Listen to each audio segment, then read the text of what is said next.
దేవనామానికి స్తోత్రాలు. మీ అందరికీ ప్రభు అని యేసుక్రీస్తు నామములో శుభాలు తెలియపరుస్తున్నాం.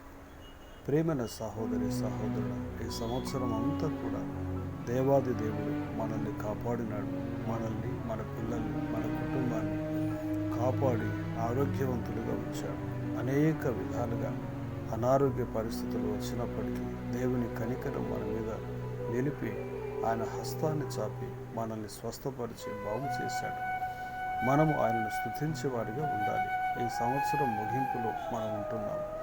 ఈ సంవత్సరంలో అనేకులు ఈ భూమిని విడిచి వెళ్ళిపోయారు. అనేకులు ఉద్యోగాలు కోల్పోయారు. రైతులు పంటలు నష్టపోయారు. అనేక విధాలుగా నష్టాలు, కష్టాలు ప్రజలు తల్లడిల్లిపోయారు. అవును సహోదరి సహోదరుడా, ఇలాంటి పరిస్థితులు దేవాది దేవుడు మీరు చేసిన ప్రార్థనలు, మీరు పెట్టిన మొరలు దేవుని యొద్దకు చేరి ఉన్నాయి. దేవుని వాక్యము ఈ విధంగా సెలవిస్తుంది.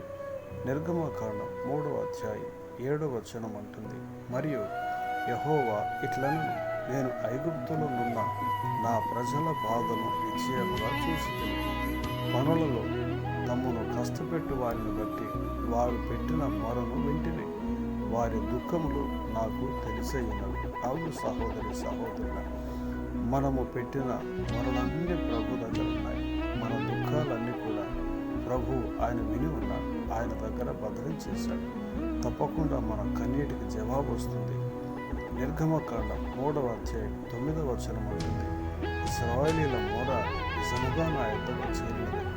అవును సహోదరి సహోదరుల, వారు పెట్టిన మొర దేవుని యొద్దకు చేరింది. ఈ సంవత్సరం అంతట్లో మనం దేవాది దేవుని పాదాల చెంత పెట్టిన మొర, ప్రార్థన అన్నీ కూడా దేవుని పాదాల చెంత ఉన్నాయి. వాటిని దేవుడు జ్ఞాపకం చేసుకొని ఈ రోజు నుండే నూతన సంవత్సరం నుంచలి గొప్ప ఆశీర్వాదాలు ప్రభు మనకి ఇవ్వబోతున్నాడు. మనం ధైర్యంగా ఉండాలి. మన హృదయములు కలవరపడనేయద్దు, గర్వనేయద్దు. దేవాది దేవుని యందు విశ్వాసం ఉంచి మనం ప్రార్థిస్తూనే ఉండాలి. దేవుని వాక్యము నిర్గమ 3:8 ఈ విధంగా రాయబడింది, పాలు తేనెలు ప్రవహించు దేశమునకు వారిని నడిపించుటకు నువ్వు దిగి వచ్చి ఉన్నాను అని దేవుడు సెలవిస్తున్నాడు.